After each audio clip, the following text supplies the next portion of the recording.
আসসালামু আলাইকুম। আশা করি সবাই ভালো আছেন। আমিও আল্লাহর রহমতে ভালো আছি। তো আজকে একটা নতুন ভিডিও নিয়ে আপনাদের সাথে হাজির। তাই আমি সকাল সকাল রান্নাটা শেষ করব। আলু দিয়ে চিংড়ি মাছ ভাজি, ডিম বোনা, ঢেঁড়স ভাজি। আর এদিক দিয়ে দেখেন মাছ নিয়ে আসছি, যেহেতু গ্রামে থাকলে টাটকা তরতাজা মাছ পাওয়া যায়।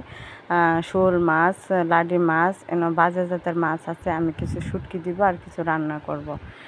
আমার রান্নার শেষের দিকে আমি আজকে যেহেতু রোদ উঠেছে, অনেকগুলা কাজ আছে, তাই তাড়াতাড়ি মাছটি কাটতে তারপরে আমি সেই কাজগুলো করব। বৈশাখ মাস থেকে বৃষ্টি আর বৃষ্টি, রোদ কোনো দিনই এরকম সুন্দর করে উঠে না, তাই আজকে রোদটা অনেক সুন্দর করে উঠছে। তাই আমি ঘরের বিছানাপত্র সব রোদ্রে দিব।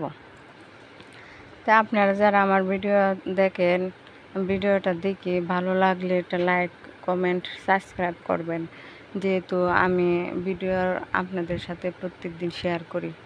দেখেন আমি আমার দুনো কাঠের বালিশ, মানে তোষক এবং খড়ি কুড়া সব রোদ্রে দিছি শুকানোর জন্য। মানে একটু রোদ্রে দিলে কি হয়, যেহেতু ছোটো বাবু আছে, এগুলো মানে প্রস্রাব করে দিলে তুলাটা সুন্দর হয়ে যায় আর শুতে ভালো লাগে। এদিকে দিয়ে দেখেন খড়ি কুড়া সব রোদ্রে দিছি। এখন আমি মাছটি শুটকির জন্য মাছগুলো ছাদে নিয়ে যাব। মাছ কাটা শেষ, ধোয়া শেষ, তাই আমি শুটকিগুলো ছাদে নিয়ে যাব। এই যে দেখেন পুঁটি মাছের শুটকি দিয়ে দিছি, আরও কিছু মাছ শুটকি আছে, তাই চলেন যাই আমার সাথে ছাদে। দেখেন আমাদের ছাদগুলো, আমাদের কিন্তু এই রুমগুলো ভাড়া দেওয়া, এইগুলোও ভাড়া দেওয়া, এইগুলোও ভাড়া দেওয়া। তাই ছাদে যাচ্ছি শুটকিগুলো, ছাদের শুটকিগুলো দিয়ে আমার টেলার্সের কাজের ডেলিভারি, মানে আজকে যারা অর্ডার দিয়েছিল তাদের কাজটা শেষ।